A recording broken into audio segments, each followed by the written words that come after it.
Beamy Cheryl, 26 years old, working on my PhD in sociology.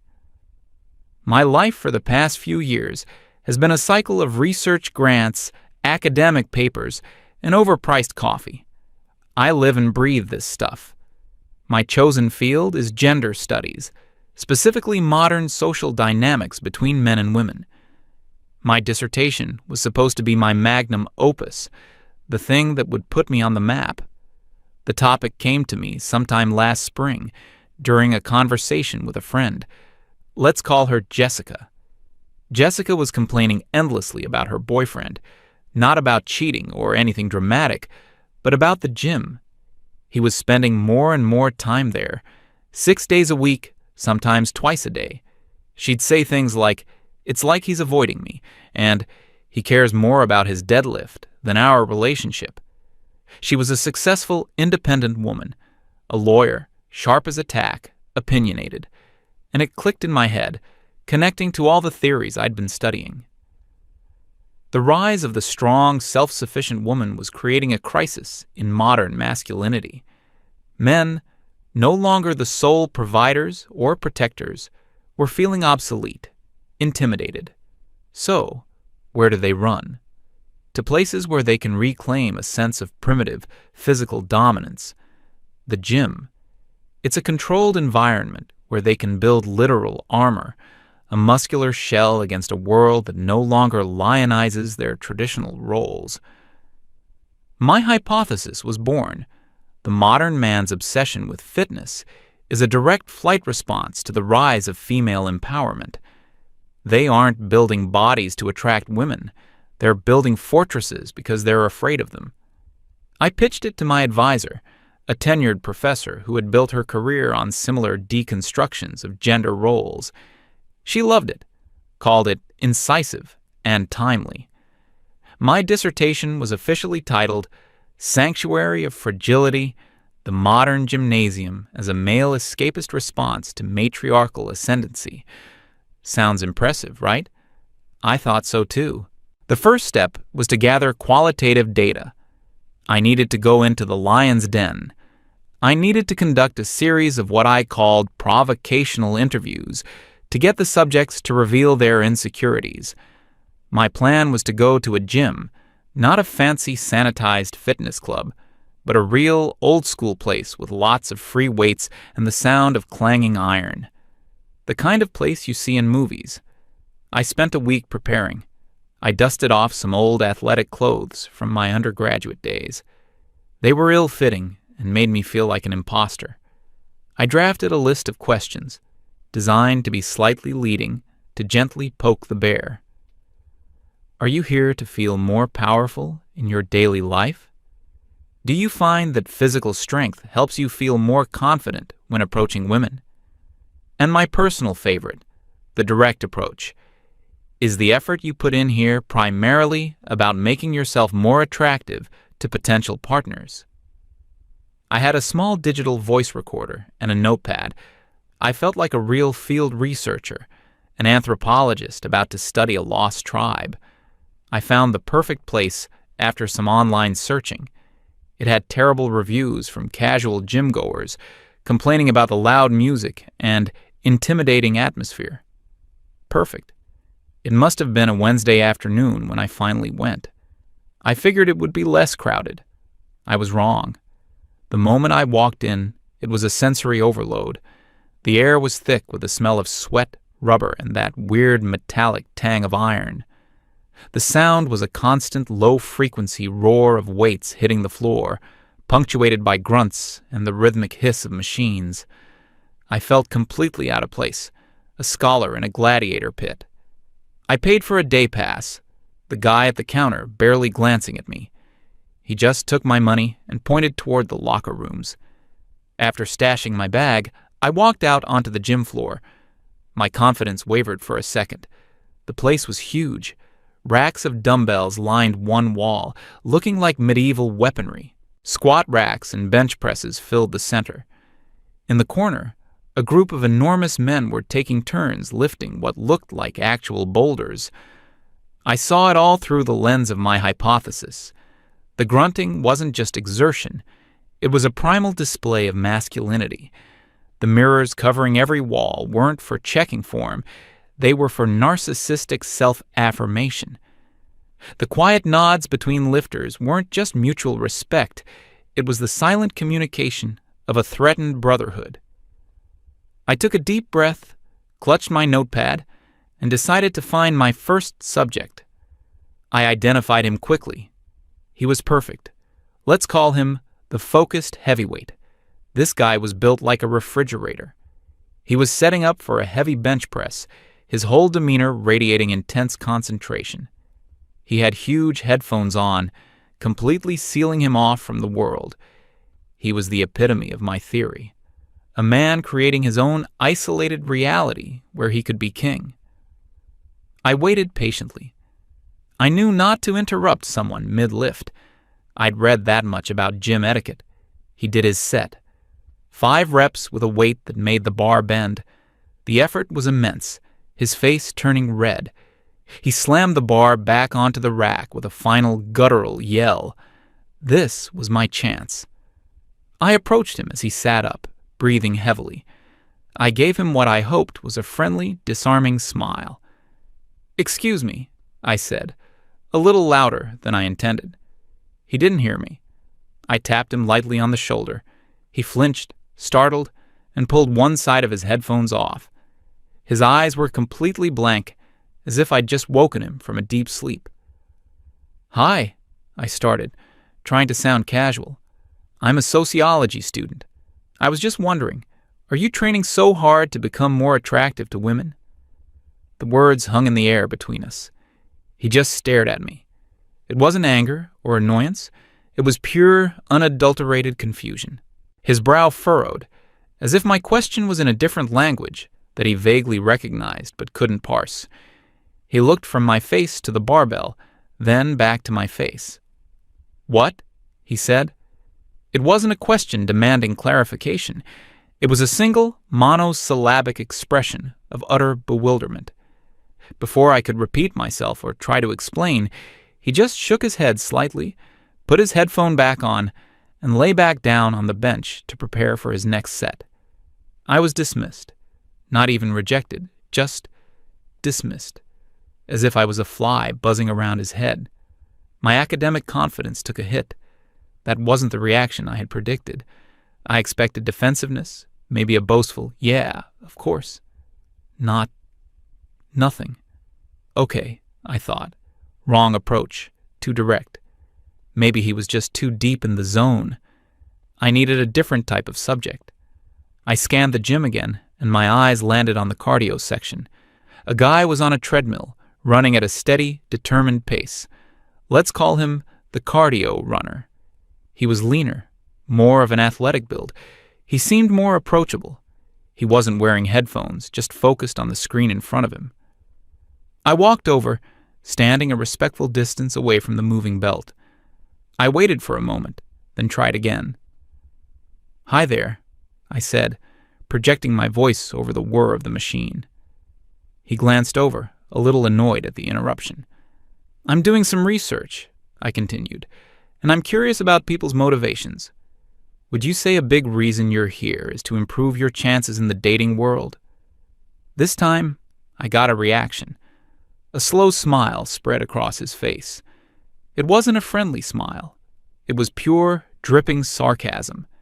He looked at me, then at the digital display on his machine, then back at me. "Oh, absolutely," he said, his voice laced with irony.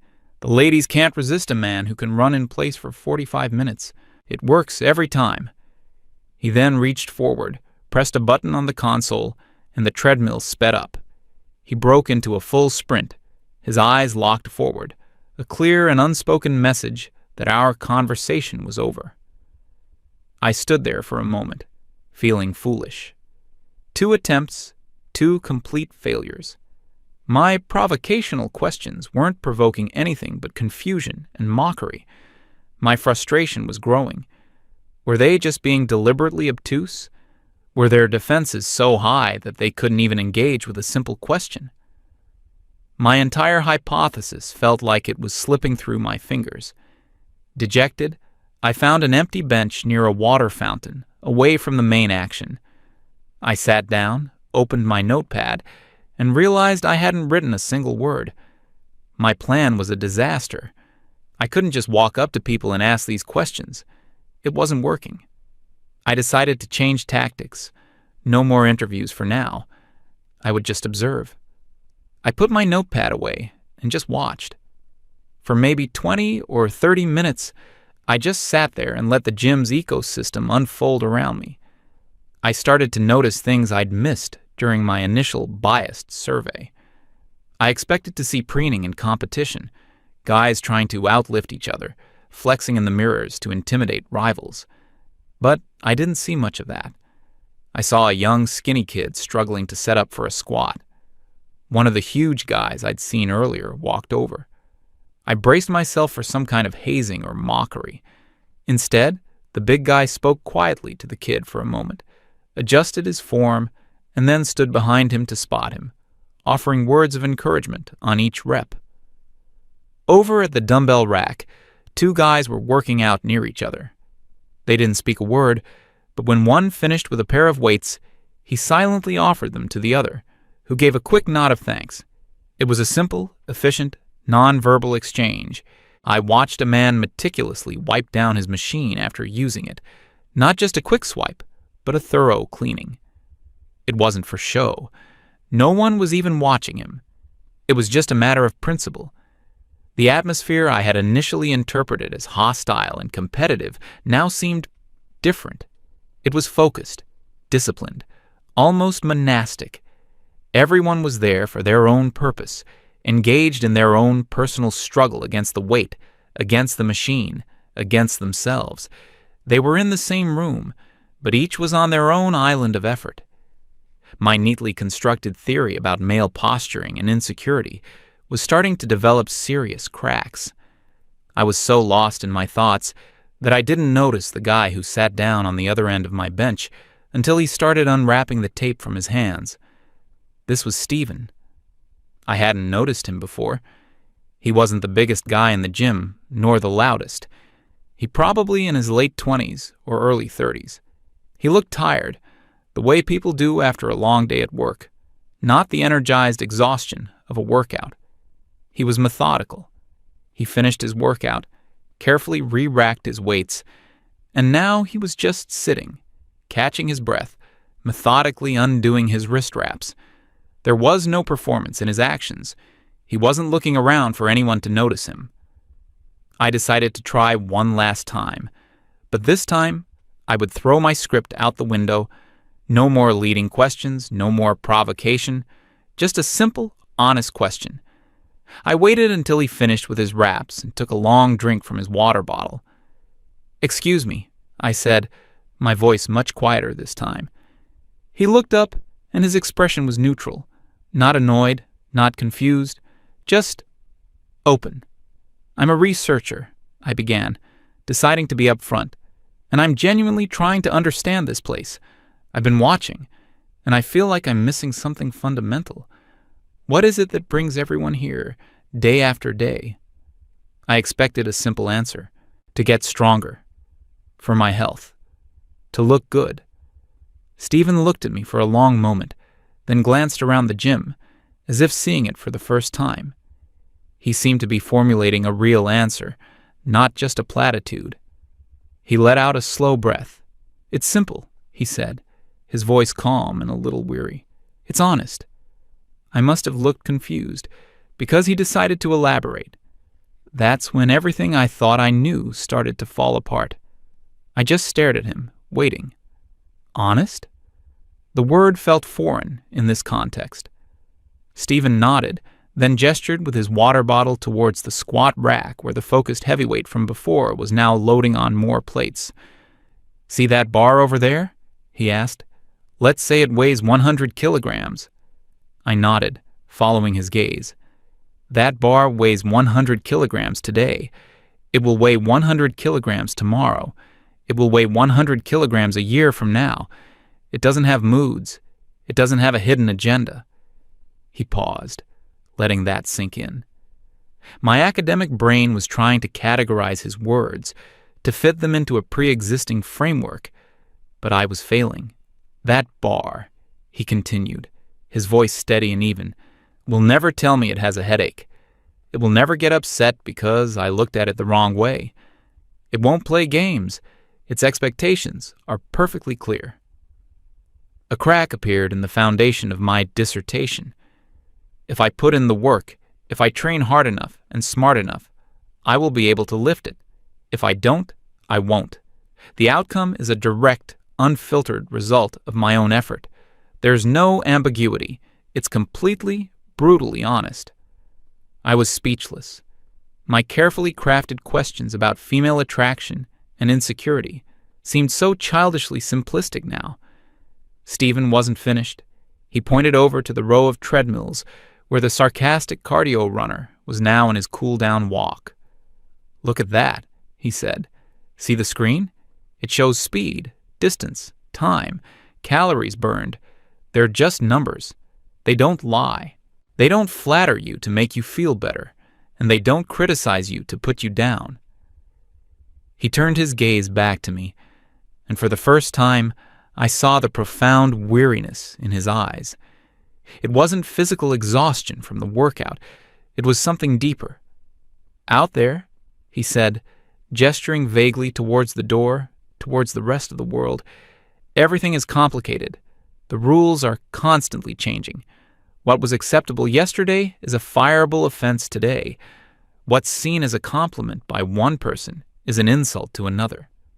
He leaned forward slightly, his voice dropping a little, as if sharing a secret. "You spend so much energy trying to navigate a world of subtext, of hints, of things left unsaid. You're constantly trying to decode what people really mean, what they really want. You have to manage their emotions, anticipate their reactions. It's a minefield." I thought about my own social circles, the academic debates, the endless deconstruction of every word and motive. He was right. It was exhausting. "But in here," he said, his gaze sweeping across the gym again, "none of that exists. The rules are the laws of physics. The challenge is tangible. It's right there in front of you. The feedback is immediate. The bar either goes up or it doesn't. You either run the mile or you don't." He started to wrap his hand wraps into a neat roll, a final, methodical action. "This isn't an escape from women," he said, directly addressing the core of my unasked question. "It's an escape from chaos. It's a sanctuary of clarity. Here, for 1 hour a day, things make sense. The relationship between action and result is pure." He finished rolling the wraps and stood up, tucking them into his gym bag. "We don't come here because we're afraid of strong women," he concluded, looking me straight in the eye. "We come here because we're tired of playing a game where we don't know the rules, and the goalposts are always moving. Here, the goalposts are bolted to the floor." He gave me a short, polite nod. "Have a good day," he said, and then he walked away towards the locker room, leaving me alone on the bench. I sat there for a long, long time. I didn't move. I just watched and listened. The clang of weights was no longer the sound of aggression. It was the sound of certainty. A weight dropped is a weight dropped. A weight lifted is a weight lifted. A fact. I looked at the men training. I saw their faces contorted with effort. I had mistaken it for anger or rage, but it wasn't. It was focus. It was the face of a person engaged in a task with an absolute binary outcome, success or failure. No in-between. The big guy helping the skinny kid wasn't asserting dominance. He was passing on the rules of this clear, understandable world. Keep your back straight, breathe here, push through your heels. These weren't suggestions. They were instructions for success within a system that rewards correct application of technique and effort. My whole academic framework, my entire dissertation, collapsed into dust. I had seen these men as running away from something, but Stephen had shown me they were running towards something. They weren't seeking physical dominance over others. They were seeking personal mastery over themselves, in an environment that made such mastery possible and measurable. My hypothesis was that they feared the complexity of the modern, empowered woman. But that wasn't it. They were exhausted by the complexity of the modern world in general, a world of nuance, gray areas, and emotional guesswork. The dating world was just the most acute, high-stakes version of that chaos. I thought about what it takes to ask a woman out today. The risk of rejection isn't just a simple no. It can be a public shaming, a misinterpretation of intent, an accusation of being creepy. A successful date doesn't guarantee a second one. A good relationship can end for reasons that are never fully explained. The rules are a labyrinth of unspoken expectations, past traumas, and shifting social scripts. It's a lottery. An emotional lottery with a high buy-in and no guarantee of a payout. The investment of time, emotion, and vulnerability might lead to happiness, or it might lead to absolute devastation. There's no way to know. Then I looked at the squat rack. The investment there was physical effort. The risk was temporary muscle failure. The reward was a quantifiable increase in strength, a guaranteed return on investment. It was so clear to me now. These men weren't choosing iron over women. They were choosing certainty over uncertainty. They were choosing logic over ambiguity. They were choosing fairness over fortune. They were choosing a world where the effort you put in is directly proportional to the results you get out. They were choosing justice. I finally stood up from the bench. My notepad and voice recorder felt heavy and useless in my hands. The evidence I came to collect was worthless because the crime I was investigating didn't exist. I walked out of the gym, the noise and the smell fading behind me. The world outside seemed different. The traffic, the conversations of people passing by, the advertisements on billboards, it all seemed like a chaotic, noisy mess of competing signals and hidden meanings. For the first time, I understood the appeal of a place where a kilogram is just a kilogram. I went straight back to my apartment. I didn't stop for coffee. I didn't check my email. I sat down at my desk and opened my laptop. The screen glowed with the title page of my dissertation, Sanctuary of Fragility, the Modern Gymnasium as a Male Escapist Response to Matriarchal Ascendancy. I read the words over and over. They looked alien, pompous, arrogant, and utterly, fundamentally wrong. It was a title written by someone who stood outside a window, describing the furniture in a room they had never entered. My finger hovered over the keyboard. With a single quiet click, I highlighted the entire title. Then I hit the backspace key. The words vanished, one by one, until the page was completely blank. All that was left was a single blinking cursor at the top of an empty document, a blank slate. It was time to start over.